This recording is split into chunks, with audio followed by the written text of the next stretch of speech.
Hello, everybody, and welcome to a edition to the Blue Collar Gospel Hour. I'm your host, Dan Denton. A couple of announcements before we get rolling today.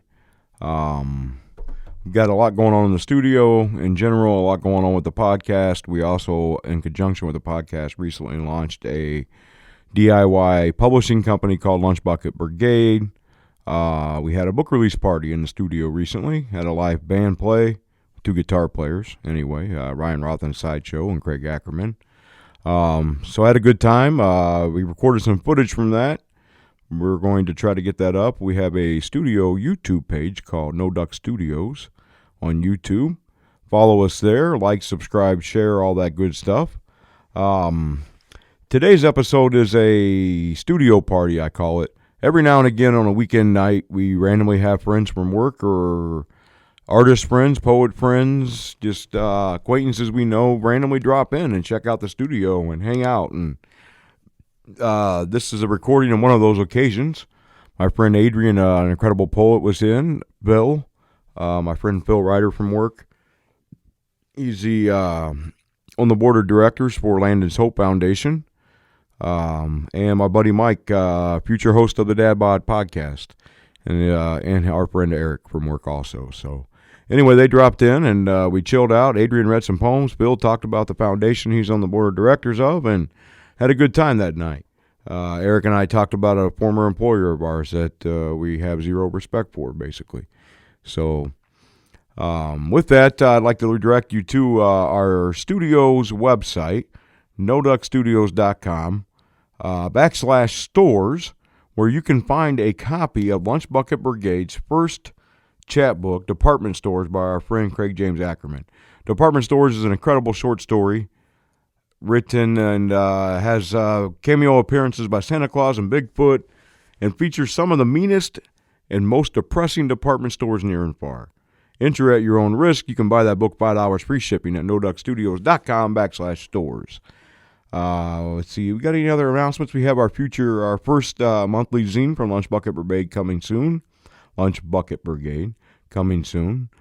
And I think that's about, we have BS and Viewpoints. It's another podcast recorded and hosted by our friends Cuddy Coastal and Winston. BS and Viewpoints has some stuff up on YouTube. They have a BS and Viewpoints YouTube page. And we'll have some podcasts coming soon. I sat in with Winston recently, and I was on their most recent episode, which we recorded in the studio here with the webcam. And Cuddy Coastal and I talked about race. You can find that at BS and Viewpoints, and pretty soon on our YouTube channel as well, No Duck Studios.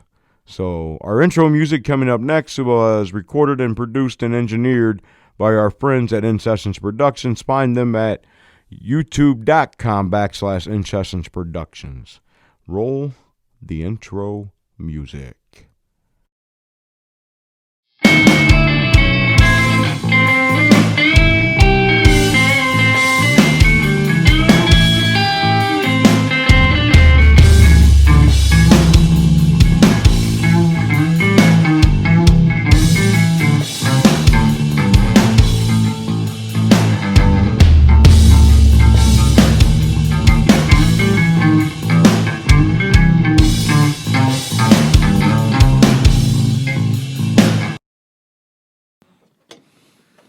Hello, everybody, and welcome to the Blue Collar Gospel Hour. We're here in Not a Duck and Any Row Studios. I'm your host, Dan Denton. I'm with my friends, Phil. Hey, Dan, how you doing? Good, Phil. How are you? Great. Good. And my buddy, Mike. Hey, what's happening now? What's happening, Mike? You all right? Oh, yeah. Just hanging out. So, these two gentlemen may not look like much. Sorry, guys. It's all right. But they are a little rough around the edges. I'm smooth. A little rowdy now and again on a Friday night. Hardy Midwestern fellas. How about we say that? Yeah, that works. Is that fair? That works. Yeah. Yeah. Yep, stout. But they're also two of the biggest hearted gentlemen I've ever met, by the way. Okay. And make Ironically enough. up for the dad bod. Yeah, you got to get close to the microphone there, Mike. How close do I got to get? That's better. Oh, my God. It's like making out with it. Is it working? So do you see on the computer these wavy lines? Yep. I see him. Yep. So when you talk and they don't have wavy lines, that's not good. All right. So see how the farther back you are? Do you see how low they are? Which one's mine? So yours is number 3. All right. And So mine it's- must be number 4. You're number 4. I'm number 1. God, you're loud, Dan.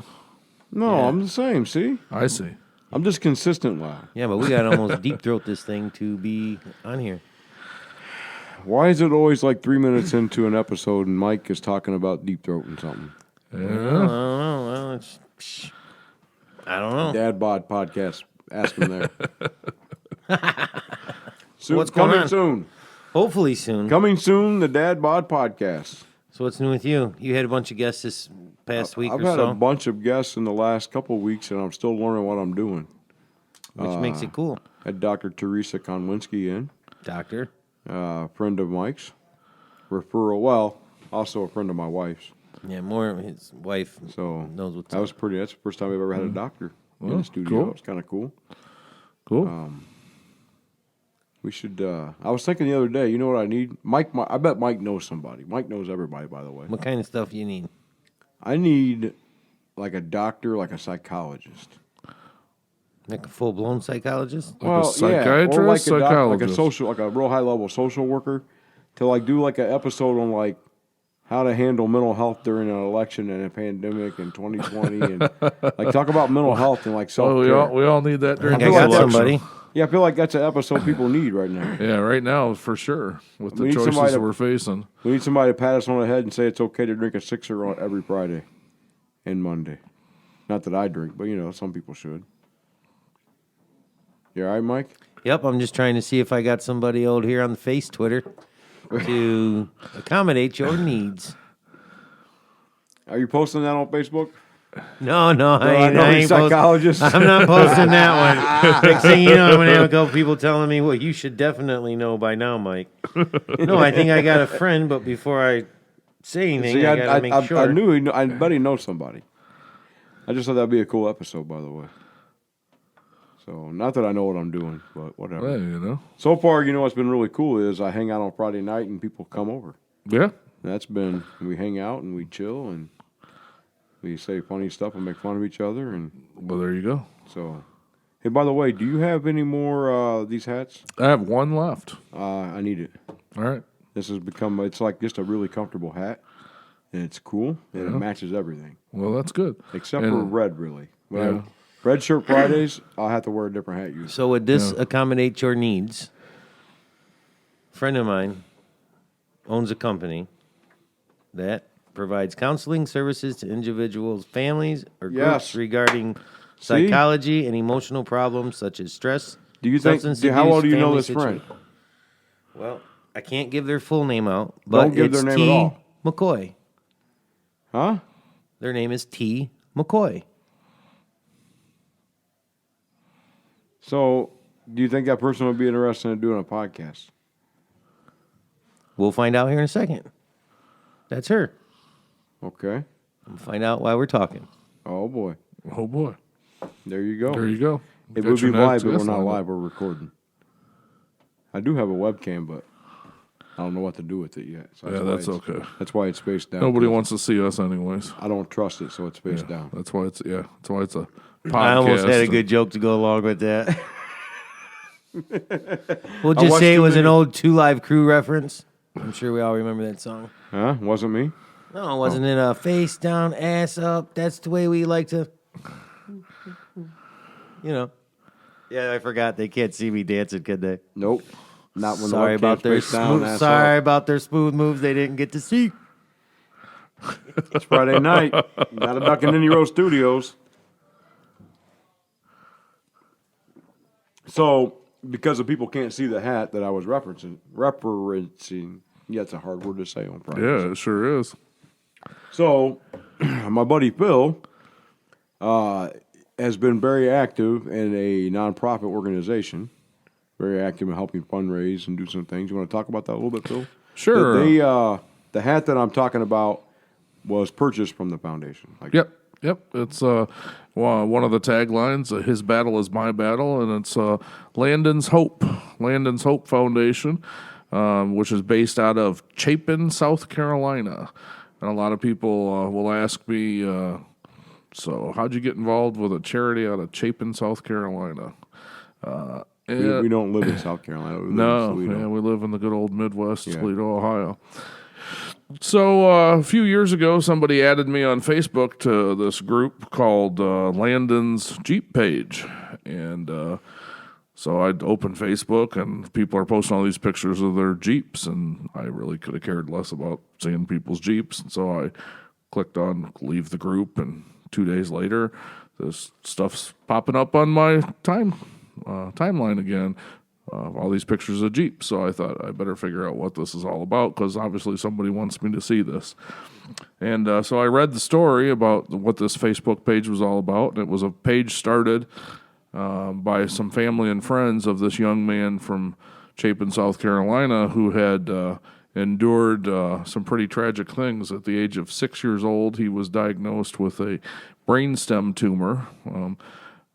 There's all kinds of technical words that go along with describing his situation, but basically he had a large tumor on the brainstem, which was causing him some issues, and the only options they had were to surgically try to remove this brainstem tumor. Radiation and chemo weren't going to be effective, so he went through a couple of very traumatic surgeries, which left him with permanent disabilities and permanent health issues. He was never going to walk again, never going to talk again, has a permanent trach, permanent feeding tube. Chances that he would live very long weren't very good. And so the little guy pretty much said, screw that. He kind of had an attitude that I admired, and he was walking on his own in 6 months, forced the hospital to take him down to physical therapy every day so he could walk again. He eats somehow.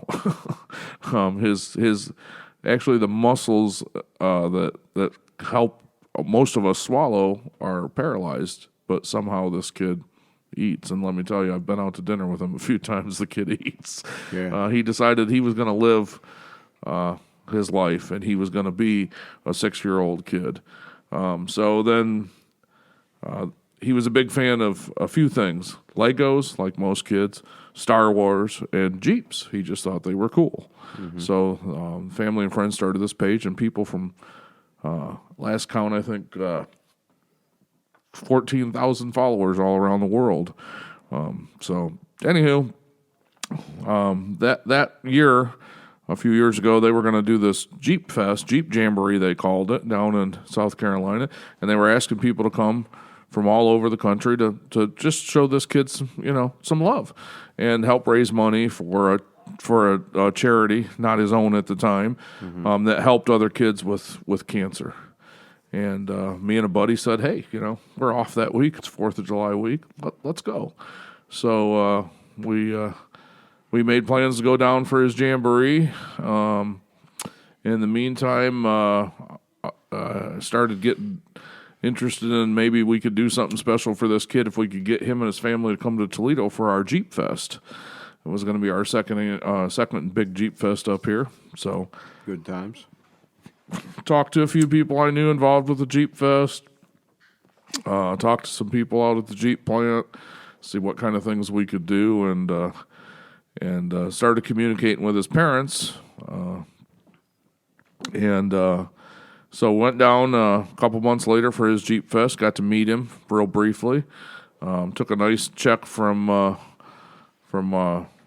contributions that were made from Union Brothers and Sisters up here for the charity. And when we presented that check to him up on stage, I got to invite him and his family to come up for Jeep Fest. And told him he'd get to take a tour of the Jeep facility up here. So, and that's how our relationship has grown from there. He's been up a couple of times here to Toledo, and this community has been amazing with the amount of support, tens of thousands of dollars for his foundation. But to go back to the foundation, when he was about 9. and he'd helped other things.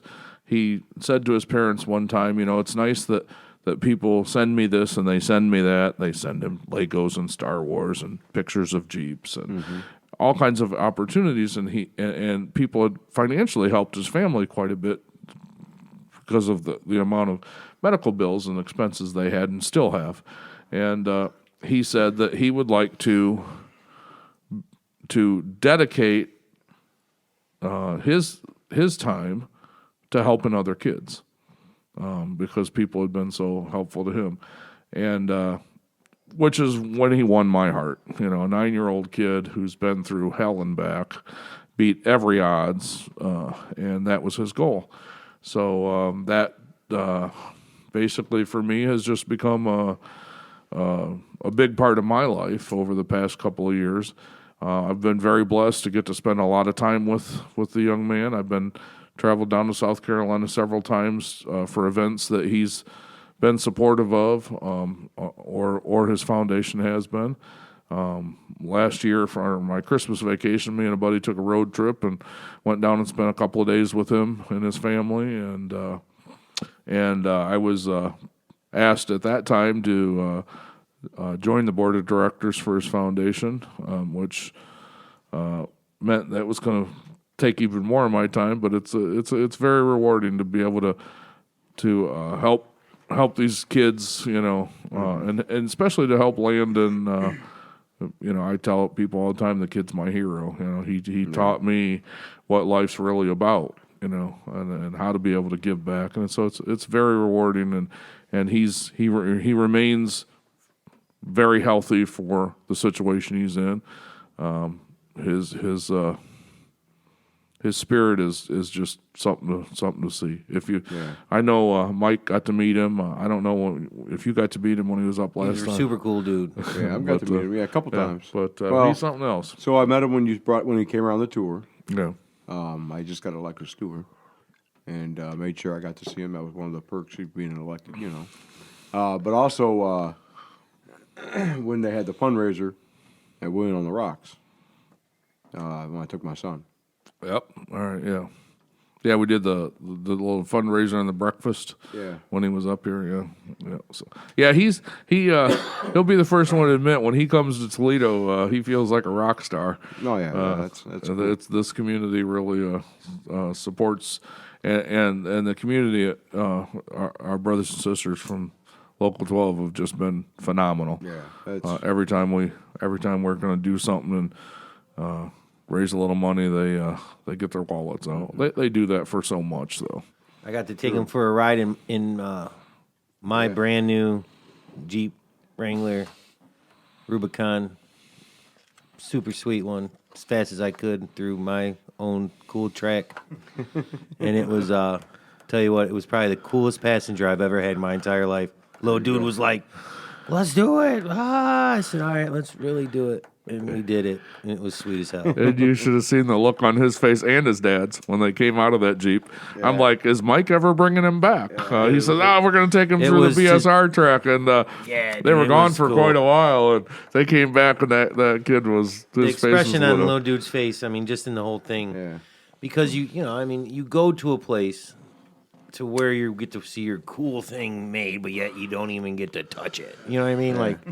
It's like going to Willy Wonka's chocolate factory through like the real movie and being Charlie or whatever. So that would have been. And you don't even lick the ceiling. You know what I mean? Like how fucked up is that? You know? Well, and I'll tell you, and I was telling Mike earlier, in 2018, the first time they came up, it was Mom and Dad and Landon and his brother and his sister.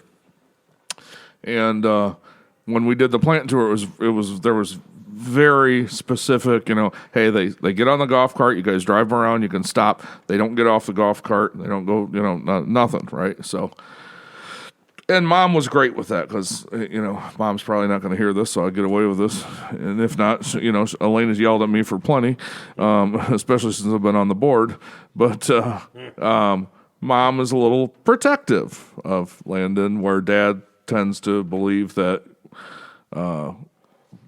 we don't know how long he's going to be here, and he's going to enjoy his life while he's here, and opportunities like this. So his first trip up here in 18 was a little more mild. And then in that fall, the corporation, FCA, actually sent him and his dad out to Los Angeles for the unveiling of the Gladiator truck. And my gracious brothers and sisters from UAW Local 12 sent me out there to spend the few days with them while they were out there. So it was quite an experience. But I will tell you this, I think he was 10 at the time, 10, maybe 11, whatever. He ran me and his dad into the ground seeing L.A. And seeing everything we could see. And I thought, this is the first time I'd actually seen, okay, so this kid is, I mean, everything he's got going wrong with him, this kid's a kid. And, I needed to recover for a week after 3 days in L.A. with him.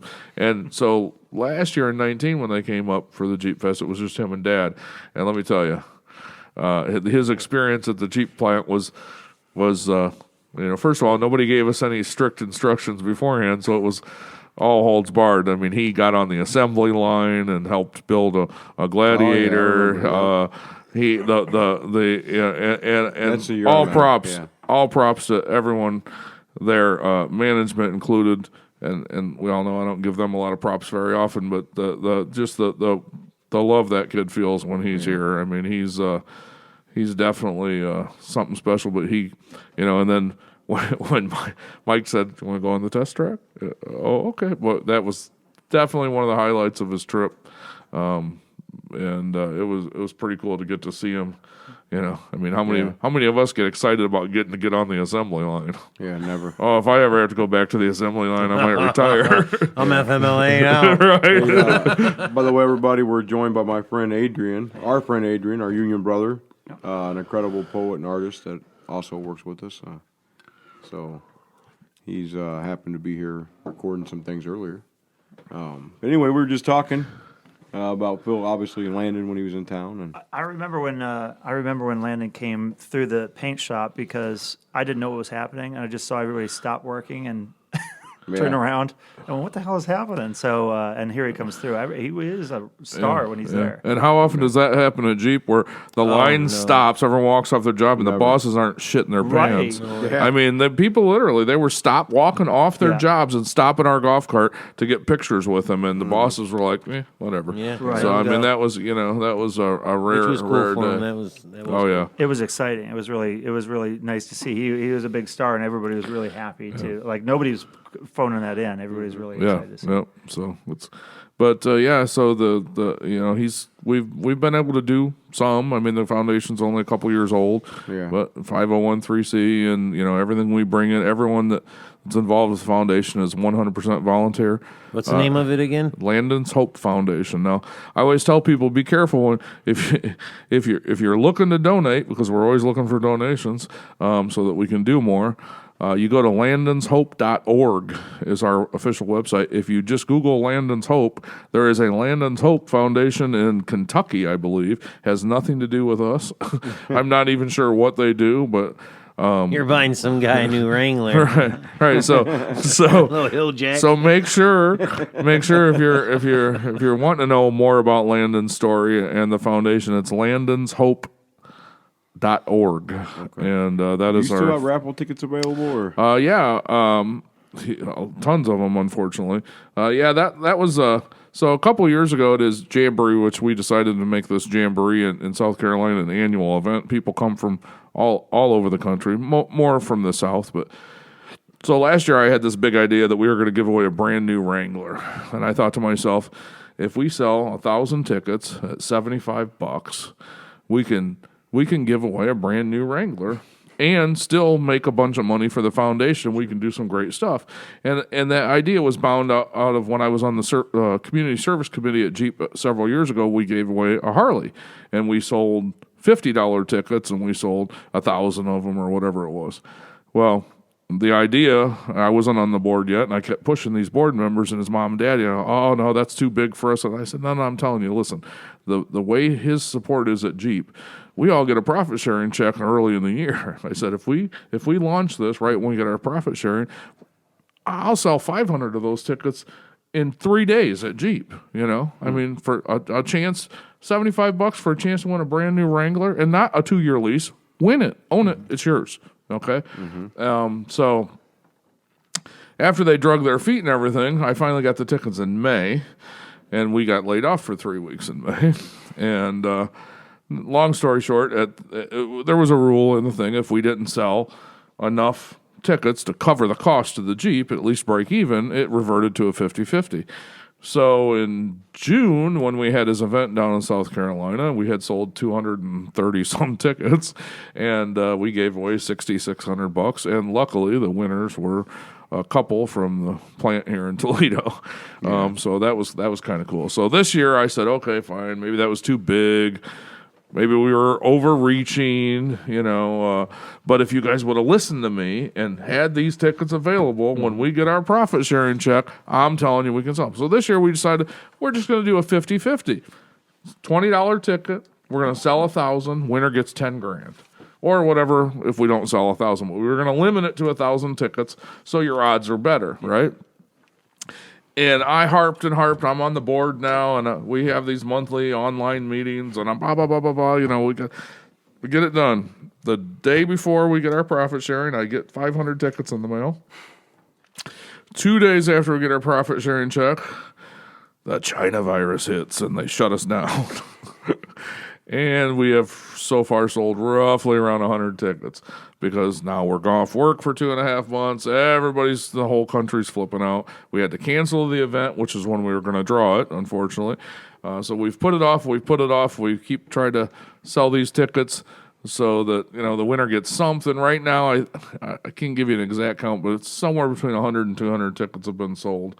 So for a $20 investment for a great cause, you still get a nice chunk of change if you win. I can tell you most of the tickets, I got a group of people at the plant selling them that they're available. You can go online to landonshope.org and buy tickets there. T-shirts, fancy hats like T-shirts my are nice, friend but the Dan. hats are great. Phil doesn't have any more available, though. Yeah, I like that. Yeah, Phil doesn't have any more. He had one left, and I told him I needed it. So. Well, I could always One of those hats is like it just fits right. You know, I could always see now that for you, yeah, I got a big head, and I got to tell you, buddy, mine does not fit well. I got a big head, but it's like a wide round, like it's round, like it's I don't know. It just you'll buy 2 or 3 hats, and you'll find one that just fits right. You know what I'm saying? And you'll wear the other ones once in a while, but It's from all your brains. maybe I'm just a factory worker from Toledo, and that's maybe I don't know. I like a good fitted hat. My son's 16, and all of his hats have bills that are flat. Oh, That shit's stupid. Most of them. Hey, by the way, we're also joined now by my buddy Eric, also a union brother. Eric, you got to get close to the mic, man, if you're going to talk. How you guys doing out there? There we go. Eric's drinking Friday night gasoline, it looks like. I'm just going to say that and nothing else. He showed up with an interesting bottle. That's all I'm going to say. So, Adrian, you want to read a poem or you want to just chill for a while? Or I don't mean to put you on the spot, but that's all right. Adrian's an incredible poet, and he shared with me some poems earlier with us. And Well, I have one I just finished and showed you. Is this all right to read on this thing? it's incredible, yeah. All right. By the way, if you don't mind, before you read this, when Adrian shared this with me, my first thought was, this is the mark of a great artist, or a good artist, how's that? is you see ordinary things and you know that they're art. Oh, I see. That's the mark of a good artist, Adrian. Well, I appreciate that. I mean, it's about working people and also about the idea of we see these statues coming down and especially in the South, but not just in the South, of Confederate generals and people saying we're trying to erase history and I don't think that's true. I don't think they went up to teach people. We don't have monuments for calculus, and we teach calculus. We're okay with teaching. The monuments are not meant for that. So then I got thinking about the people who are taking care of these monuments, and generally the people who are the workers who are taking care of them are the exact people who have been held down by these very people. Mm-hmm. So this is where that came from, and I just called it the bird shit cleaners. I love it. I love it. It goes like this.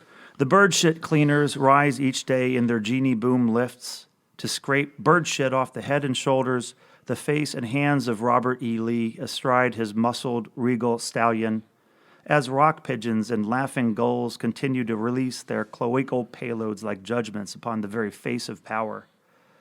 Why?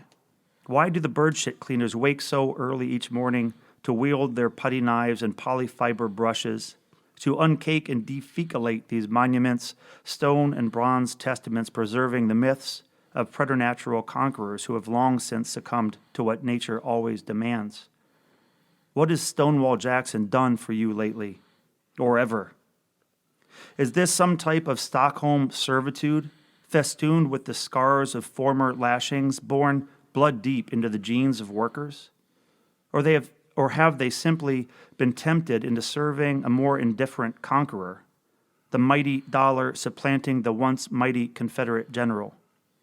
Has the allure of slightly above minimum wage pay and 80-20 healthcare with $2,000 deductibles achieved that which these great achievers could never foresee? Are the bird shit cleaners then servants of the bosses or servants of the birds? Servants of the cormorants, of swarms of gulls, with each chalky white donation that dribbles from the mustached lips and bearded chin of Jeb Stuart, the common domestic pigeon has done more real work for the bird shit cleaning economy than all congresspeople and job creators combined. Rise, then. Rise, bird shit cleaners, rise up, decline your boom lifts and recline your ladders, bucket your brushes into the fetid waters of failed insurrection. Your hands were granted to you to hold other hands, not the lash handles of the shadows of long-gone masters. With leverage, all monuments will fall. Or just let them stand where they stand and collect the full complement of what their memories have earned. That was cool.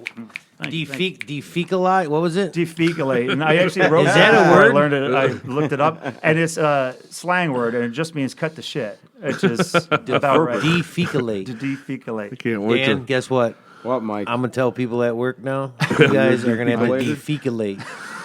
Next Yes, I am my official Next job time title is a my supervisor defecalator. gets on Yeah. my shit, I'm gonna tell him to defecalate and Like, then hey, walk the fuck So away. that's, Like, look, man, you defecalate and I'm out. That's a great word. That is a great word. That works. How long does it take? Like, how do you get? Because I'm not a poet by any means. I mean, I'm just a rapper. Just kidding. Oh, boy.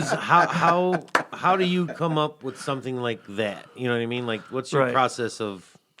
So, I know writers who write to find out what's coming next, and I don't do that. I know what I'm going to write before I write it. I don't know every word, but it'll build by I'll notice something and it'll bug me. It'll kick around in my head for a little while. I'll see something else and it'll kick around in my head. At some point, something lines up, and I go, "All right, I got a little idea now, and I know where it's going to go." So this was me watching a movie. I was thinking about this anyway. We think about working people, and it's just a kind of a tough life, and you don't want to show how people who work their asses off every day are actually doing a great thing. This is hero work, and there are so many heroes who get up every day to do hard work, and they're not getting their due. We're pretty lucky where we work to be compensated fairly way well. to you. I know people who are working farms and working, especially undocumented people who are working their asses off and they're getting nothing. And they're constantly afraid of being caught out. So this is on my mind. And then I see this video of a crane lifting up a statue and is trying to safely move it somewhere else, but one of the straps breaks. And the statue on his horse falls, and the horse smashes its face into the stone plinth that it was sitting on. And I thought, well, that was a more apt art piece than the monument itself. Like, to see that big fucking thing fall on its face is like, well, that's great, and by the hand of one worker. So that's what I want to see, not to tear down all statues and things. Right. But it got me thinking, why do we have these statues? The tallest statue in the world, I believe, is of Genghis Khan. Okay, fair enough, and I know him from history. But why do people still glorify Genghis Khan? What is it about Genghis Khan that is important? And it isn't. It's just a symbol. And it's generally a symbol of people who were in power. And we still, for some reason, hold that as high and mighty. So now, how long did, like, just for instance, I mean, I know there's probably no time frame, but like, does it take a long time? Sometimes, for something like that? Usually, if it all clicks, I'll sit down, I'll write it. It doesn't take terribly long. But then what'll happen is I'll think about what I wrote, and it doesn't fit quite, and so I will. I don't know. I'll edit, I'll shift, I'll cut a lot out, I'll add more in. And then oftentimes when I'm done, I'm done. And I know I'm done. Right, so I've been doing this before. But sometimes I'll bring it to my friends and then they'll read it and they'll say, what is this part? Or I like this, but what does that mean? Or something like that. And so it doesn't mean I'm going to necessarily change it, but it means that somebody else who's reading it is pulling something else that I didn't want out of that. And so I'm going to take another look at it. And sometimes I keep it as it is because that's just how it is. But other times, to pass it by more eyes, they'll give you I can be one, have one thought and I can't see outside of that. Somebody else will show something and go, oh, shit, okay, I see. And so I'll adjust some things. So sometimes it takes days or weeks, and some poems sit around literally for years. I come back to them. I have a new take on life at that point, and it adjust. So some poems go on forever. But usually for me to write the thing, it doesn't take That was going to be a long. next question. I mean, you got poems that probably are never ending because you get to a point in life where shit just changes. Yeah. And you're like, oh, wait, Yeah. I'm at a different point now to where, Yeah. the sunshine might not shine so bright or the Yeah. cloud might be not as gray. I had one Wasn't, poem you know. that I started writing. It was kind of a longer poem, and it was important to me, but it wasn't right. It wasn't done, and so I put it off to the side. And then every so often, I'll go through my old stuff, and I'll kind of like see whether or not I'm just going to shit can it, or if there's something still in there. And every time I come back to it, and I go, I like this poem. It's just not right. And what ended up happening was I had kids, and so 20-something years later, I come back to that poem, and my perspective had changed. I was young when I wrote it, and now I'm raising children, and it changed my perspective. And whatever needed to be there, that whatever solution that was, popped up. So maybe it was there all the time. I didn't see it, but I didn't see it. And now I did. So that one took. I can't remember the name of that, but I wrote it for a spring reading, and it was tough because I needed to have one done, and this was the best option. And when that clicked, like you say, I was 20-something years later, and it all came through. So at that last moment, it only took me an hour or two to kind of get that out, but it took 20-something years in the making. So now that you're at your age now and everything has changed. You just call Adrian old. No, but he's not 20. When did you start When did you start putting pen to a pad? I don't remember not writing. I was writing when I was a little kid. Right. Okay. So I mean, like, So you thought it was like a ballpoint and a napkin at a diner, didn't you? well, yeah, I figured Sometimes Sometimes it is. yeah, like you're Sometimes sitting those are there. the best ones. Yeah, like that's how I get when I'm, like kind of, making cracks about people or myself. You're sitting there and you're just like, yeah, that's some funny shit. Yeah. So kind of like same thing. You're like, yeah, that's got to be deep. So I would like looking Yeah. at a statue, like, what the hell? Yeah. That dude's scraping shit off that statue, Right. making it shiny, but no one's walking up to him saying, hey, guy, thanks for making that statue shiny. Well, and why are you cleaning that guy? Yeah, He's the guy who stepped on your neck. or hey, Right. didn't you guys realize that's the reason Fuck that everyone's guy. doing? But Right. on the other hand, they got to make a living too, They got to make a living. That's and it. that's just pretty much what it boils down to. Right. But yeah, it's kind of fucking Yeah, crazy. I was thinking about that recently. I was talking to Dr. Teresa about that. Dr. Teresa Konwinski was on recently. What, Oh, yeah, scraping, yeah, yeah. First scraping doctor in the poop, studio. scraping poop. Scraping No, poop. we were not talking about scraping poop directly. Well, I'm just checking. I'm talking about you said how doctor. crazy this year has been, and how It's been shitty. nurses and grocery store clerks became more important than Yes. cops and soldiers all Right of a on. sudden. And like we started talking about essential workers. And Dr. King, my hero, Dr. Martin Luther King Jr., said all labor has dignity. Mm-hmm. Now think about, would you ever think about garbage men being essential? But what happens if nobody comes to collect our garbage? Right. So tell me they're not essential. Do you think plumbers are essential? We don't even think about plumbers. We That's pass their it. trucks driving down Lewis Avenue out here all day long and don't even pay attention, right? But think about if all the plumbers went on strike. That's pretty damn essential. You know what I mean? Like Or those clerks stocking the shelves. Yes, with and the so toilet paper that we got in nobody this could habit, buy. where hey, and not that we shouldn't brag about nurses, we should. Stripper They do an lives important matter job. also. Huh? Stripper lives matter. Stripper lives. They don't do strippers still. What do they do right now? There's a lot of people, we call them sex workers. Well, I In mean, they're just 2020. sex workers. Sex workers. They're the ones that have the OnlyFans, Mike. Is that what that is now? That's right. Mike McCoy recently learned what I know. Never mind. That's a different podcast. Yeah, the internet is too fast. I'll tell you right now, that's one thing that they should just like hit their pause button on because things ain't right. That's all I'm saying. If you are looking, if your fan breaks at the house and you're looking for a website for some shit, like if your pipes break, you're gonna go to like a pipe site. No, don't do that either. I don't think you're making this conversation any better, Mike. Yeah, but OnlyFans I don't think isn't you're like going to it. show you what the next You're not new winning this hot debate. ceiling fan is. That's for sure. You're behind in points. Yep, that's the one. So we were talking just a little bit earlier about Phil and some of the charitable work he's involved with. Mike, you're also involved with some charitable work. Would you care to... Sure. So, I don't really technically do it. I just promote it a little bit because that's what these guys do. So, some people in my family, they run this thing called Blessings in Disguise. It's for working class people who get displaced. 501c3, correct? Oh, yeah, it's all, nonprofit, all that good stuff. No one makes any money. Everything, all the board members, they're all doing it on volunteer. Everything's just, they give everything back, plus then some. So what it is, it's mainly for the working class people who get displaced from work due to unlawful firings or Illness, sickness, anything like that. It's Blessings in Disguise. I don't know, but it's Blessings in Disguise. If you Google it, I'll let you know later. I'm thinking it's blessingsinDisguise.org. But they do everything, especially like right now.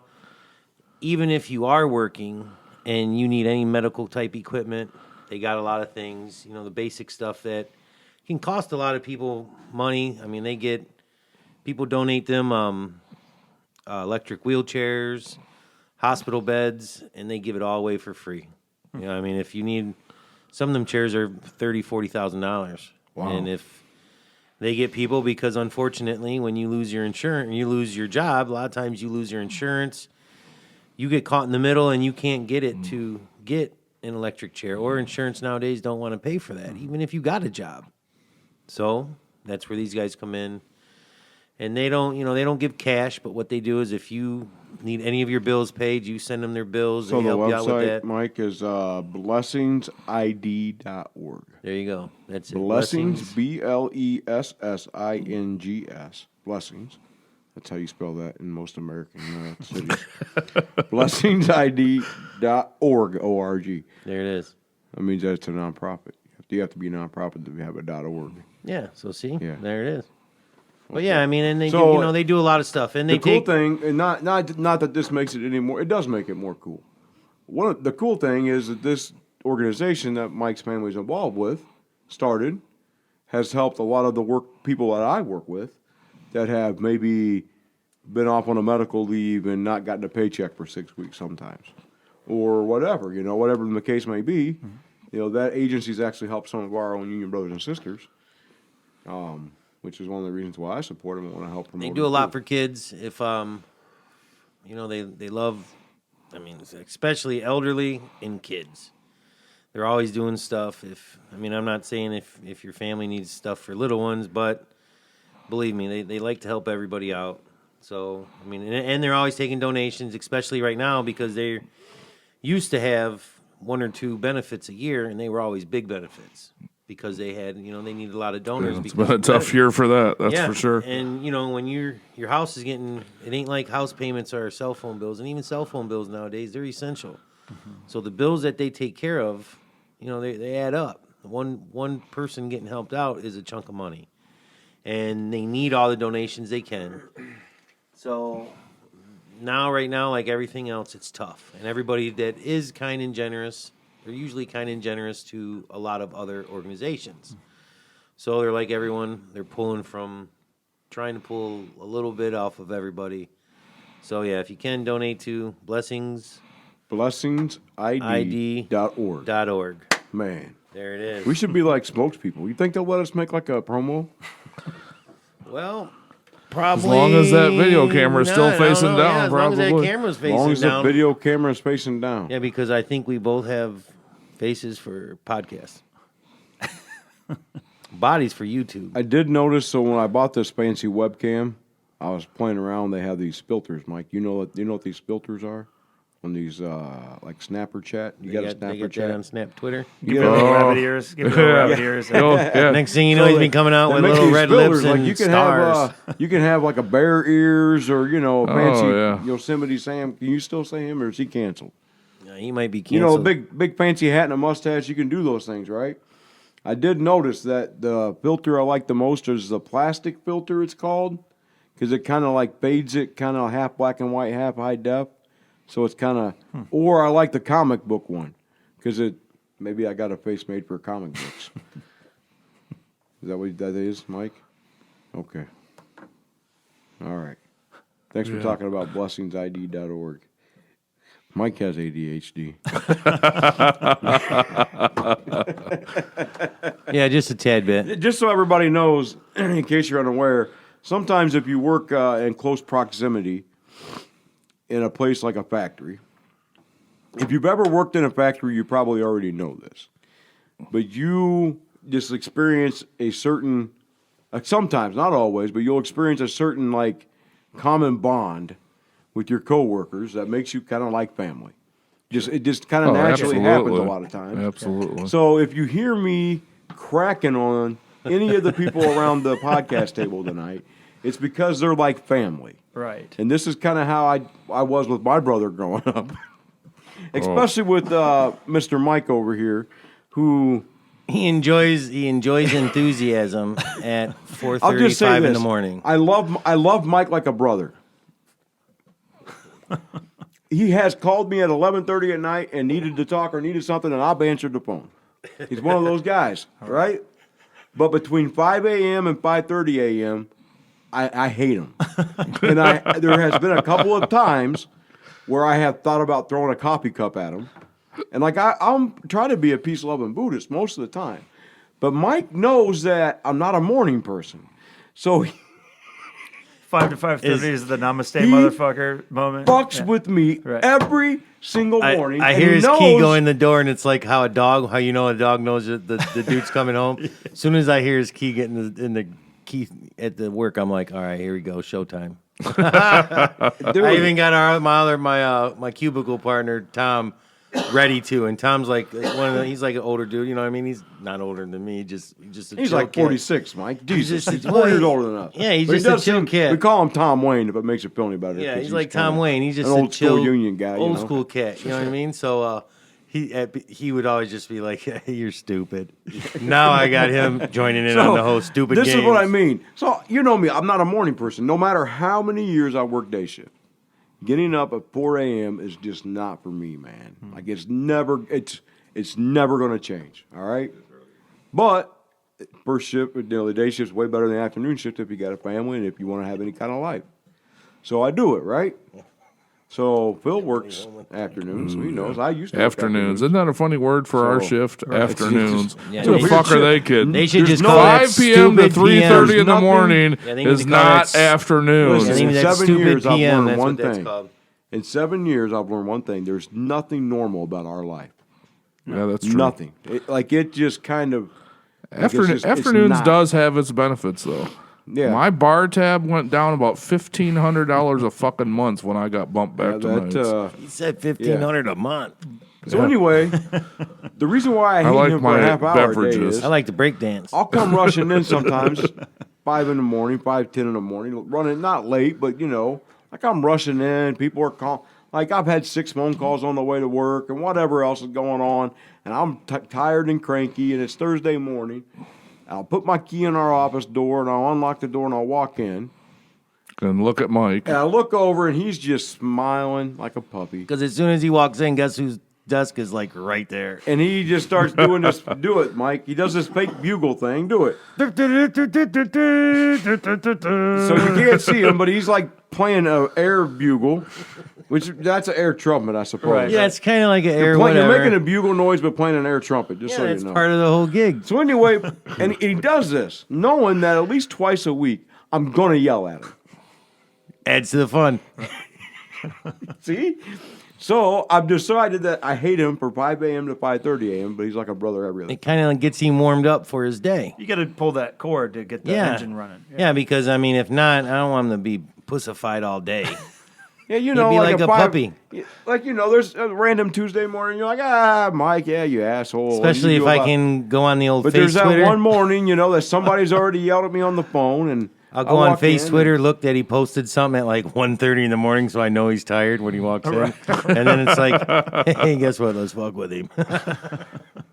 See? Now you know why. So that's why, ladies and gentlemen that are listening, I do love him like a brother, but that's why I owe him a few jabs. So if you hear me make fun of him being ugly or insulting his intelligence on occasion, That's just how they. just know it comes from a heart of love most of the time. You know how they call little big guys tiny? You know, they call big guy tiny. That's why he does all that, because he knows I'm better looking and probably smarter. That's all I'm Yep, saying. that's why. See? Adrian's got a poem about that, actually, about Marco. Yes. Are you talking the one where he mechanic? gets the gas on his Yeah. arm, or you did? I called him Vincent. Vincent. I changed his shit. name because it's Damn okay. it. But literally, Thanks. the guy's name was Marco. Thanks, and, Dan. And I'm not going to write about any particular person. Also, it was slightly fictionalized, so I didn't want to mess I'm with sorry, that. But Adrian. no, that's all right. I'll edit it out. No, it's all good. That's the thing. This is a guy who saved my ass a bunch of times on the line, and I mine had cut too. myself, and then I'm in there trying to clean up, and he comes in, he goes, "Hey, you all right?" or whatever, and he was checking on me because he's the one who said, I didn't know I was bleeding. He goes, "Hey, you sprang a leak," and I checked it, and I shit, and I had all blood all down my arm. So I went to clean up. I'm doing it. He comes in, and he checks it out. I go, "Yeah, well, that's not my only scar," and I show him another one. He goes like this with his hands. And I'm like, holy shit, what have you been doing all your life? He's been working, man. He's a mechanic, and he's happy-go-lucky, you know, he's great. He's a good guy. So it's like, that's another one of those things. You meet these people who remind you, even when you're working hard, that and some people have been doing this all those years, and they got a good attitude. They're still right in there. Yeah. Hey, you look at some of those people walking around that plant sometimes, and you think they've been here for 50 years. Right. You can tell by the hunch in their back. Yeah, and, man. you know, as What much was as we sometimes some of us newer people hate that. Well, back at the Cove, Right. but Yeah. boy, you can tell tell the ones that grew up at the Cove, but Yeah. just the way that you beat them, you know, as tough as it is on the line now. Gratefully, I'm not on the line anymore, working in the stock department. But some of these people, I remember back that first week, man. I thought, no way am I ever going to make it. I was 42 When I years first, old, not a shape, and my footprint was like 30, felt like 30 yards long. I had to sprint to the next car. When I I'd go first home met and Eric- ice my body. When I first met Eric, they brought me inside the plant and to work the line. Yeah. And that was right after my driving gig. Oh, yeah.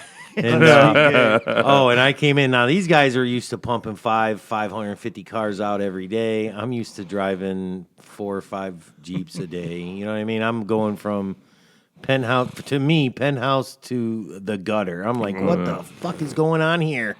You know what I mean? I literally told myself, if they would have started, I told him that. I said, dude, if they would have started me on this job my first day, I'd have quit. But I was already like 8 months in. You know what I mean? So I started working, and these guys came up like the first 2 days. It was like, look, dude, you all right? I had a sweat. That's good, though. I'm a big You dude, need you know that. what I mean? I'm sweating. My whole shirt, I'm dripping shit. I'm bitching every day like, this ain't right. Something ain't, you know what I mean? I had envy because I was that dude beforehand. I ain't gonna lie. That would be like there's no reason that they should make what they do. That job can't be hard. It's probably all robot bullshit. Oh, yeah. Oh, boy. You know, and then you see these, Yeah. and like you said, you'd see these old timers now, and you're just like, how in the hell they do it before ergonomics, before you Before had somebody to hoists. cry to. I mean, they have Yeah. someone now. I mean, they got you. This job's hard. Hang on, let me get safety ergonomics. We come out. Everyone shows up. All to tell them, yeah, you know what? That wrench is a Has little anyone heavy. in here ever been to the Cove before they leveled it? Have you ever No. been in that No. facility? I tell you, I worked for a company years ago that did uniform rental and floor mats and all that. And we did the floor mats at the Cove. And I was a service supervisor.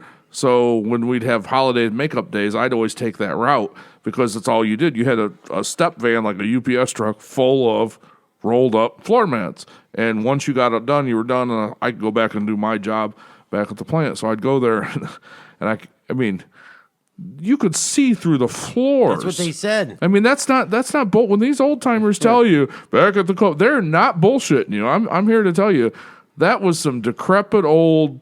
That shit was built not in the 40s. It was built 1909 or something. Yeah, I mean, 1901 they were building iconic, bicycles out there. So I'm telling you're you, right. We work with that people I place, think built bicycles. wood floors, and you could see where the planks were wearing down. You could see through. It's just crazy, the environment. So yeah, I mean, as much as I can remember that first day walking in and they put you on the line, you're thinking, screw this, I'm quitting. Right. No way I can do this. Yeah, I think right? I feel all of us at least have that one time. But at boy, least. I can't Probably more than once. imagine back in the day No, of you know what I walking mean. into the Cove and first of all finding your way around. You think what we have, when you're new that first day and trying to find it a way, find your way around. I'm going to get lost. That was multiple buildings, multiple What floors. was that? It was What they crazy. say? There was 5,500 welders alone. That was great. Well, yeah, they didn't have robots in the Yeah, body that's what I shop. mean. They It had was just- welders. it was just Oh, welders. yeah. My first job at the plant was putting tires on Cherokees. Yeah. So Right next to me for 2 yeah, years. right across the before I aisle. did. Yeah. So the thing about hanging tires, like they got it all set up pretty ergonomic to where once you're good at it, it's not really that hard of a. It's actually a good job. But so they had this ergo table, right? So the tire rolls off the thing. You roll it onto this ergo table that has like an air lift that kind of helps you balance the tires so you're not lifting these tires all day, right? So the trick is if you roll it off that table just right, or roll it off the elevator that drops it down for each car, and it rolls up, if you kind of get a little bounce to it, you can do it just right to where it kind of bounces up on these studs and zoop, zoop, zoop, you go, right? That's Well, it kind of takes like you about how a chicks week- are with me. It takes you about a week to learn that. It takes you about a week to learn that bounce. Yeah. So that first week, you're pretty much carrying 550 tires a day, Right. lifting them, I mean, you rotate to other jobs. That was 4 of the 7 jobs on the team. But yeah, so like the first week, man, I couldn't hardly walk. Like leaving, I thought I couldn't walk, but my back was killing me. I'm like, man. But then after you kind of get used to it, or maybe you just get numb to it, I think. Yeah. Yeah. And it's Yeah, like, a little of both. but It pretty did- it soon definitely is both. pretty soon you're hanging tires and having a dance. Now off I'm going to between, interrupt you here real quick, Dan. You ever hear the old timers tell you how they put tires on at the Cove? Oh yeah. They bounce them off the ground. Yep. And when they were in midair, grab them and stick them Yeah, on. I true mean, story. There was no hoists back No, then. yeah. No, yeah. I worked it's with a girl definitely on- better. But you're just, and that's what I always. See, we get, we got a lot of new people coming in right now, but that's one of the things I always talk to them about. Because so I remember my first weeks, like I'd be out in the smoke shack smoking, right? And by the way, Is that what they do in a smoke shack? among other things, yes. I was just checking. So I was going to tell you a top secret as a smoker, and I'm not condoning me in smoking. Like I need to quit. But the best conversations I've ever had in my life were in smoke shacks outside of factories. That's a fact. So anyway, I remember the first few weeks I was there. So does that mean like a smoke shack outside of the factory or outside of a factory? Both. All right, I was just checking again. It could be either or both. I guess that'd be either or, wouldn't it? So I remember my first weeks. There was this old timer outside, and we're all complaining about our hands. Man, they're waking us up at night. 'Cause, And this old timer, I just remember he's smoking a cigarette. He actually just retired last year after like 37 years. But I remember he's got the gravelly, 3 packs a day at Jeep smoker's voice. Right. And he's like, well, you go home tonight, put your hands. He's like, do the dishes. Do the dishes for your wife. And I'm like, okay. And I'm like, well, first of all, that's kind of a little sexist. That's assuming we all got wives that are going to home cooking for us or whatever. It's a different generation. Sure. And we're just sitting like, okay, like this makes no sense. What's that got to do with our hands? He's like, yep. He's like, that's what they told us when we hired in. He's like, you keep your hands in that warm water for a while, they'll feel better. And I'm like, you know what? That actually makes sense. So I thought about that all day because my hands were killing me, man. Right? The first several days, in any factory, really, but especially on an assembly line, things hurt because you don't use those things all the time. Yeah. So I remember I was thinking about this and all the way home. Like I'm driving all the way home on the freeway, get home to our apartment I share with my girlfriend, my wife now. I get there, and as I'm walking in the door, I realize we got a dishwasher. Like, neither one of us are, putting our hands in. Right. But yeah, that's the simple advice they taught me. So, we got all these new people, and I keep telling them, I'm like, listen, just hang in there. In a few weeks, like this will be so much a part of who you are that you won't even think about it when you're doing it. There's that thing of you get on a job and you, first of all, even if you've been doing this for a while, when you switch jobs, you go to a job you've never done before, you got to do that every day. It's going to hurt. Yep. Because there's little muscles you didn't know you had, and they get worn out. There's nothing we do. First week on a tugger, I thought, I'm going home and I'm whining, and my buddy's going, fuck you. You're on a tugger. Yeah. Get back on the line, fat ass. And I'm like, no, you're on a... I'll tell you, your feet kill your legs. My calves were burning. There's nothing we do that does not wear something down. Yeah. Years ago, I got a job driving a forklift that was called a cross dock. So it was for a large factory. So they had all the supplier parts went to this cross dock. And then we would take those parts off those trucks and load them on only trucks that were from that big factory, right? Okay. Mm-hmm. So we were all the time on these forklifts zooming back and forth, loading and unloading trucks, right? Getting up and down off a forklift for the first 3 nights, 75 times in an 8-hour shift, like my quads were killing me. Like I couldn't hardly squat to take a crap. Just from climbing up and down off that forklift 75 times a night. The first 10 times you do it, you're like, it's nothing. I was like 23 then. Yeah. But yeah, right. You do that 75, that's like doing 75 squats at a gym or something. And it's like, holy crap, it took me 5 days. Who does 75 squats in a gym? And that's an easy job. Huh? Who does 75 squats I never have in my life. I guess this bodybuilder does over there. That's similar to doing that, I would think. Yeah. Well, they teach you that 4-point. 3-point. 3-point to get on the forklift. Mm-hmm. Yeah, we all listen to that. Everybody does it. We're swinging on there like Tarzan. Right. We're grabbing a hold of the top bar and flipping up and doing pretend pull-ups and whatever else. And, Yeah. Back in the old days. A lot. Never now. Not in our workplace. I know. Oh, no. We're the most OSHA-compliant, safe environment ever. No, I just check out, if you think your job, first of all, everybody thinks their job is the hardest job in the plant, but that's just, that's. Oh, not me. No, I will not bullshit. Yes, you have. I will not bullshit. I've been there next Friday will be 7 years. I know some of you guys been there longer. Man. Thank you. Hey, all of us got 7 years. But I tell you right now, I got a 35-year job. Yeah. I will not. I bid to this job about a year and a half ago. I had no idea what I was bidding to. I just knew the route I was on sucked so fucking bad. I was taking anything, and this was one of 3. I bid on 10 jobs, whatever was on the list. I'm bidding off, and I had no idea what it was. So I went over on a break to check it out, and the team leader says, "Yeah, follow me on your tugger. I'll show you what you do." And I was like, "Dude, that's took us 5 minutes." He goes, "Yeah, when you have to switch the stuff out, it takes 7, and then you're going to chill for 45 minutes." He said, "Just learn to hide in different break areas so the bosses don't pick up and add shit to your route." And they've actually taken stuff off my route. I was told by old guys. Anybody says, "What can you? Can we add this?" You get. Every answer is always "Oh, no. I'm already over a cycle." For sure. We go and fight with people, literally fight with the bosses. You cannot. No. Bosses will be like, "Look, he's on his phone." You're like, "No, he's not. That is not him." Every month, I write a suggestion on how to move stuff off my route or buy me more, because I don't deliver parts to the line. I deliver prop tools and things that come off here and go on here, come off here. So I'm just switching racks out, right? I just want to point out, and they have spent more money on prop tools for me in the last year than they probably ever need to, because most of it's sitting in a box still. We haven't even actually put it on the line because I'm so overworked. I'm not saying. So I pretty much know most of what everybody's job entails here at this table. Yeah. And the one that's not talking the most probably works the hardest out of all of us. Probably. That's how that goes Yeah, too. for Probably sure. Eric. Like he's so, And I'm not saying Eric's he's busting probably his so ass. tired from I'm just busting his saying ass Eric- all he's day. tired, yeah. He's like, Eric actually works. As opposed to most of the Jeepers, this is actually the easiest job I've ever had in my life.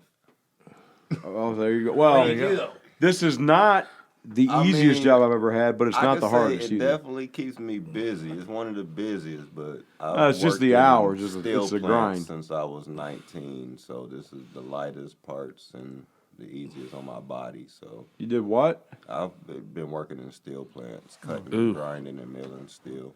Where did you work? Did you work in any steel plants around here? I worked in precision steel and then. When did you work at steel. Precision?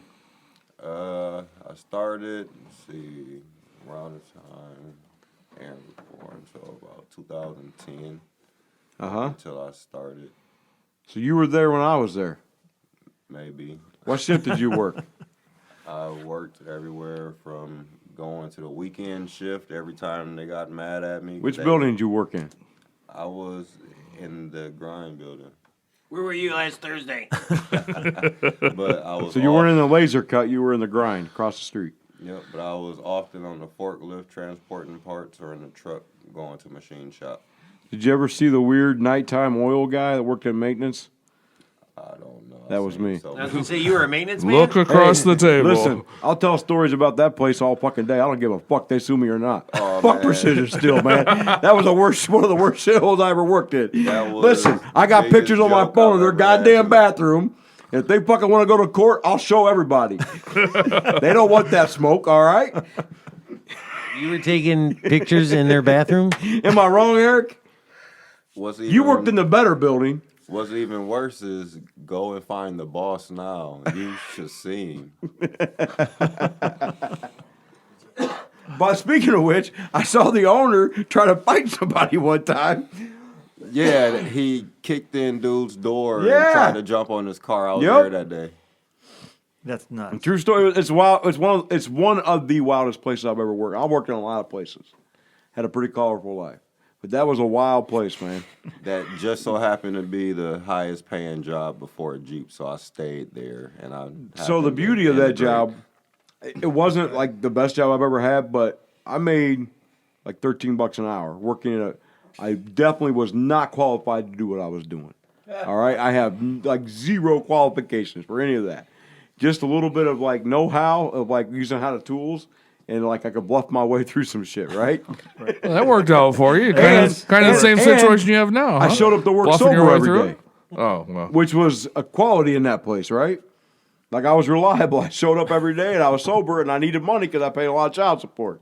So they let me work 90 hours a week. That was the beauty of that place. Like I could work, I could pretty much go in when I got up and stay there till I was like ready to go, like, you know. Can't say that was the beauty having 4 kids and Yeah. being stuck in the city with You work no as many one. hours as you want a lot of times. Man, they'll let you come in first shift, third shift, second shift. They didn't. Oh yeah, care. they just needed people. They needed bodies. You know, I Like, just they have so much work. I just picked up on something when he said that. I realized when I first started at Jeep, and 60 hours a week, right? That's what we didn't Yeah. have the program we have now. It was 60 hours a week, and then sometimes you could work Sunday too. And you know, it was great, man. You just couldn't get enough, And I think maybe that has something to do with what was at home because I got divorced about 5 years ago, and I mean, the 30 hours a week is enough for me now. Yeah, but yeah, that I'm just gonna point out one thing about Precision Steel. The bathroom was so disgusting that if I had to sit, I left and went to a gas station. I know people that will hide in there for hours. Oh, dude, Oh, no. I'm telling you, it's crazy, man. I remember one point somebody broke the only shitter on the building. So this place, they don't hire women, just so you know, they don't. You couldn't. Like you couldn't. All right. But so this one dude, in some kind of rage-fueled fury, like kicked the fucking shitter and like broke it in half. With a steel, because we work in a steel plant, everybody has to wear a steel toe. And this dude was like 6'5", 300, worked in the same department I worked in on a different shift. And he got pissed and just turned around and kicked the shitter and like literally cracked it in half. Water everywhere. So we didn't have a shitter for like 2 weeks. That's it. So you had to walk across the street to the other building to shit. So this is like 1907. No, this was 2012. Oh, jeez. 2011, How do 2010. places get away with that? Oh, you had. Well, they don't do background checks. Yeah. I there's some other things there that I probably won't say on recording that I've seen, but Right. I've seen fist fights pretty regularly. I saw illegal drugs pretty regularly. I worked. That's nuts. That's Um, terrible. I don't know if I can get sued for this, but I'm gonna say it anyway because I fucked the guy. But there was a boss You that did worked what? there. No. Well, I'm gonna tell you what I did do, which is so there was a boss that I didn't like. Yeah. Somebody kept flattening his tires. I had nothing to do with it, and I don't know who did that. I do know that they put cameras by where he parked after that. But I found out that this boss was a convicted child molester. And I found that out because somebody, the rumor spread, and I looked it up. Public record. So I started printing off like 25 at a time, like his address and his crime and what he did. And when he would piss me off, I would hang him up in the bathrooms with tape. And it drove the motherfucker nuts. I don't really feel guilty about that. I don't know if that's right or wrong, but I guess that's my little subversive way of saying fuck you to the man. Technically, it's public knowledge. Nothing. It is public knowledge. Right. I guess easily all you got to do is Google it, man. No. So Eric must know that boss. At least knew who I was talking I'm about. pretty sure I'm Yeah, pretty keen on what this topic is talking about. it was a wild place, man. This is a true story. One of the guys that I still occasionally will talk to now and again, he'll call me on the phone, was a convicted bank robber. And he was my first boss when I got hired in there. I mean, it's just a wild place. I'm just looking something up before I show you. I'm gonna see if this is the same guy I think I'm talking about. Oh boy, here we go. Yeah, so every now and again, I'll drive by there on my way home just to remind myself how good I got it, though. Oh yeah. Like that's the beauty of that.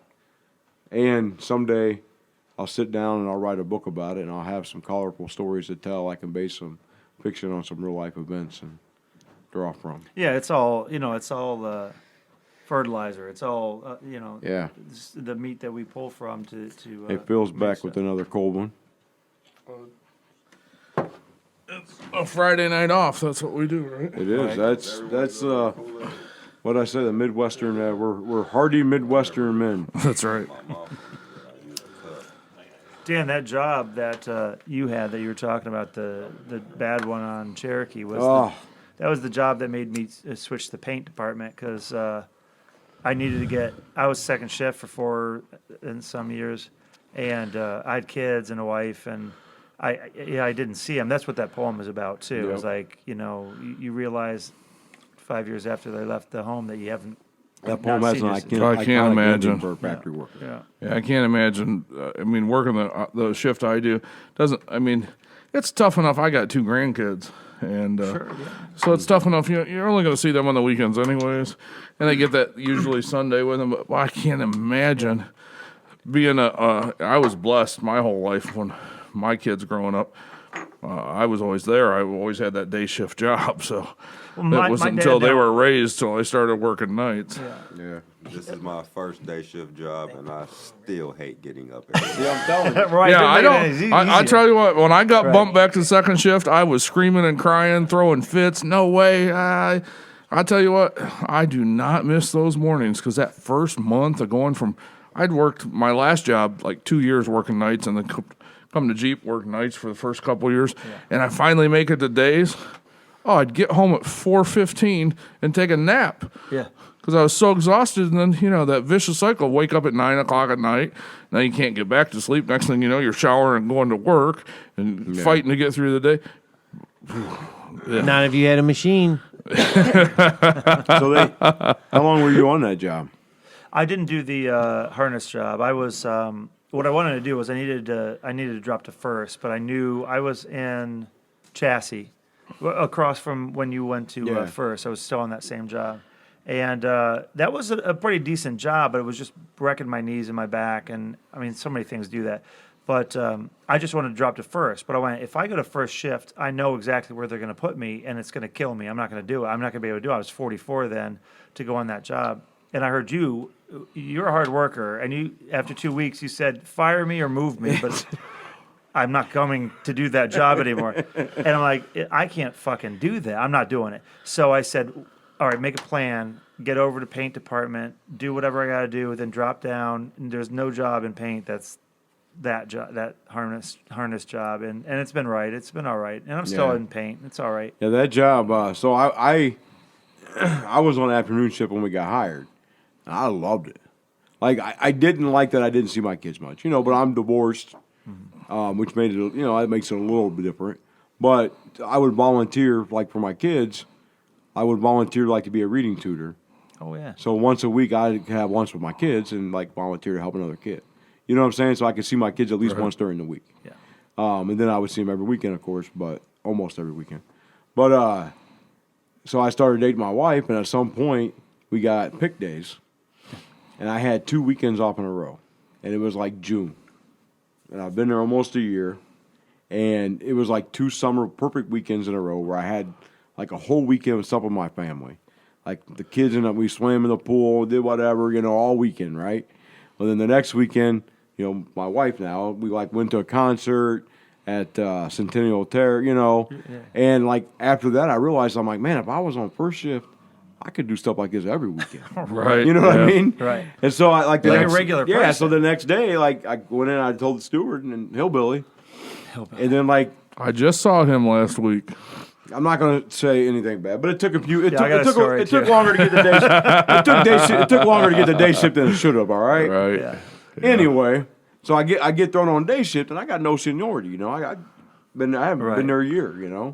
And they throw me on that job, man. And so I'm not in the best of health. I've worked in factories my whole life, mostly, and like it's a brutal life over the years.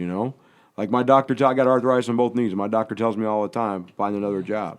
And I say, find me another job like this one, and I'll go in a heartbeat, But there ain't. I thought you were a dancer, and that's what happened to your knees. But I'm not allowed to talk about that because of the workers' comp case, Mike. I forgot about that. I don't want them to know the bulging disc happened when I was trying to wear those 6-inch spikes. See? Speechless. I've never worn 6-inch spikes. They were only 3 inches. Yeah, but it's still just putting barely over 5.5. You're a dick. I hate you. I'm as tall as you are, asshole. So anyway, that job, like I've got a finicky back, and I'm not in the best of shape. I'm 250 pounds, and so I remember that. So that team was so bad that it was always new people all the time. Yeah. So you would get stuck doing the same job all day a lot. Because the new people couldn't keep up on the worst job on the team, so and you were be doing bent it. over. It So the worst part for me was you'd be bent over all day. Yeah. Right? And then you'd have like a million Christmas trees to attach. And like I swear, like I got a short story about it somewhere. But I talked about like I'd pull my gloves off at the end of the day expecting to find exposed bone on my fingertips. So you just your fingertips are just raw. That's what it feels like. It's like I'd be bent over all day long to a point like I'd be walking out and I could, but it felt like I couldn't stand up straight. Because like my back was so tight, like I couldn't. That little hunch over that car. So End of shift. Same thing what you said, Phil, when bids came out. Like I bid on like 37 out of 41 jobs open. Oh yeah, Anything. And it gets down. Anything. They call me and there's like 7 jobs open, and I'm like, hey, give me this one. And so I ended up on rear suspension for 2.5 years with people that are like family now. Which I had the hardest job on the whole line right there. Yeah. I'll tell you, that job was, dude. So what happened was they couldn't find anybody to replace me.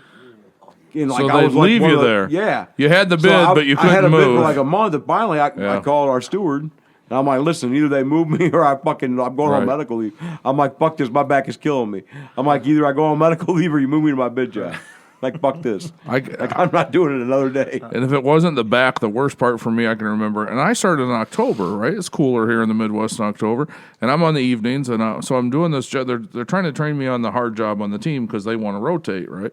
And I'm barely keeping up on the easy jobs. Well, the hard job on this team is you put the front right carpet in. Oh, I know exactly. And then you put the center console in. This is over on the old JK line, right? Okay. And then you put the center console in. Mm-hmm. And the carpet is a blind job. There's you got these two fasteners you got to push in, right? Mm-hmm. And I'm not keeping up, and I'm sweating so profusely. And at the time, I didn't have contacts. Right, I'd worked in a dusty shop for years before that, and I just couldn't wear contacts. So I'm wearing my glasses with the safety glasses on top, and I'm a big guy too, right? got them big I old sweat, cataract right? looking Oh things yeah, over there. right. And I'm Clear sweating. cataract glasses. They're fogging up. I can't see what I'm doing. I'm tripping over wires. I'm in the next guy's station. He's chuckling at me because he can do his job in like 2 seconds, right? and my team leader's laughing, and I'm getting all pissed off because I can't get this job, right? And so, the pain of it, you're fogging. So my team leader goes and gets me the sponge the thing. sponge. for your- Sponge with oh, you the- made it that far? Yeah. Oh, you made the so, sponge guy. so I'm changing the sponge every 10 minutes because I'm sweating so profusely. So my wife at the time, ex-wife now, decides that, I'm telling her about this. So she's at Kohl's or whatever the next day, and she picks up these Nike headbands, right? So this is how much I learned that I was look part like of a thick Rambo out there. this is how much I knew I was part of the family on that team. So the next day, I'm at break and I'm wearing, she gave me like a 6-pack of these and they're soaked by first break, right? And my buddy goes, this guy I just met on the team, and he's a dear friend of mine now, still 7 years later. But he said, "So are you all out of wristbands?" And I said, "Wristbands?" He goes, "Well, when you put that fucking headband on your head, it looked like if I put a wristband on mine." So that's the old big head getting in there again. But I tell you what, yeah, So you can see why Never. doing this kind of work every day of your life for 10 hours a day kind of builds a camaraderie amongst the people. Oh yeah, you have to be able to laugh at it, Oh, or yeah, you'll never that's- get through. You never get through it, Yeah, and that's, so, yeah. Yeah, we see each other more than we see our families. I'm there 60 hours plus with these people. And Oh yeah, by far. I mean, my That's family, why- and Eric's family, we go to my cottage. We used to all the time when I had it and kick it. Yeah. He brings his kids over to my house and they go swimming. yeah, And we great. hang out. I mean, you become a family. You out really there. do. Yeah. Well, you have to be because, like you said, you're there. If not, Yeah, that's. Right. I mean, if not, it's going to be a Who miserable. are you going to call when you get a flat 7 tire? Who are you going Yeah. to call when your car needs a jump? Who you guys? exactly. Especially at Yeah. 4 in the morning. Yeah. Everyone's Yeah. going to click. Yeah, That, nobody else is awake at 4 a.m. That last poem in the book that Michael Grover and I did. The last poem was the leaving work after That's the 10-hour overtime shift at the Jeep plant in Toledo on a Saturday, and it says, "Hey, fuck you, Adrian. Yeah, well, fuck you too. See you Monday. See you Monday." And that's what it That's is. It the- doesn't matter yeah. what the situation. You're going to see each other in about 10 hours anyway. yeah. Yeah. That's Yeah. yeah. I It's, just got in an argument with my kids over that because I was telling them how they got to pick up after themselves. I said, by the time I get done putting, we do 12, 13 hours, Yeah. 12 or 13 hours in the factory. I come home. By the time I'm in bed at 8, 9 o'clock, I'm only like alive Yeah. in the house for 2.5, 3 hours. Right. There's no way I make all this fucking mess. I mean, Right. come on, guys, help me out here. And you got an 18-year-old like, yeah, okay, I'm heading to work myself. Yeah, that's 13-year-old true, too. girl who's like, well, I got to comb my hair. And a 5-year-old who's like, yep, toys all over. That's not me. Whew. So that's what I always tell Mike over here that when he fucks with me every morning at 5:12 a.m. I always tell him, I'm like, you realize we're like worse than a married couple. Like we bicker every morning. Right. and then He we're fine. bickers, I laugh. That's the big difference. That's why I hate him so much. Actually, I told him the other day. So he did something annoying the other day. I just looked at him. And he's sitting over there with his dimples. Look at the dimples. And he's sitting over there smiling at his desk, just trying not to like giggle, And I'm like, Mike, does your wife just like pat you on the head and give you cookies? Like look how adorable he is. It's like How could I be mad at him? And then we got like a 4.5 foot tall cubicle in between us, so I can see Dan, but Dan can't see me, right? So I'll be sitting there, and it's kind of like Tim the Toolman Taylor Oh, and the neighbor. jeez. Oh, yeah, with Wilson. the fence. So yeah, we'll Wilson. just be going back and forth over it, and he starts telling me scientific facts because Dan does read a lot. Yeah. And, sometimes I color, but either way, it don't matter. Yeah, see the dynamics we're working with here? Right. I walk in today, and he's wearing this Deadpool hat. It's like a winter hat. It's Deadpool. It's got like the little braids on each end, and it's a Deadpool cartoon character, except it stops at the nose, and it's a winter hat. So it's this red and black mask, and he's just And sitting the there. eyes are cut out, so it looks Yeah. kind of like a burglar mask. So he's just sitting there waiting for me to come in. And as soon as I walk in, he's doing his little fake bugle, like, here's come Judge Dan, or whatever, Lieutenant Dan. Oh, that's great. And I just look at him, and I'm like, out of all the people I know, he's the one guy that I bet would have 5 of those masks in his closet. And I got a couple. Yeah, see? There was a guy that walked in our office, and he come in looking for me. So I purposely, and he was an older gentleman, I purposely pulled this down, and I'm like, I'm not who you think. And he's like, wait a minute, he's really looking around, looking for me, but You got a mask going, like, over your mouth. Plus, and I had a this. mask on my mouth and this, and he totally was like, no, he ain't in here. I had to take it off. Like, no, that's just me. He's like, oh yeah, you were the one I'm looking for. Like, yeah. So. All right, guys. Well, it is almost 10 p.m. on a Friday night, and it's a work night for me. And me. Not me. Eric, you working tomorrow? Weekend off. All right. Yeah. It was a work night for me at 5 p.m. I left at 5:40, so I don't want anybody I'll see here to him make on fun of Sunday. me. I don't want anybody here to make fun of me too much. But right now, I'm listening on audiobook. I'm going to throw a free shout-out out there. I listened to this podcast with Killer Mike, and he says shouts out. So shouts out to the Toledo Public Library, who is part of a system that has a free app called Libby, Libby, available on any smartphone device. And you can get up to 10 free audiobooks a month. Download it on your phone on this Libby app if you have a Toledo Public Library card. You can only download like audiobooks that they have, right, at the library, which the Toledo Public Library is amazing, and they have a shit ton of books. They probably don't want me to be a spokesperson because I say shit ton.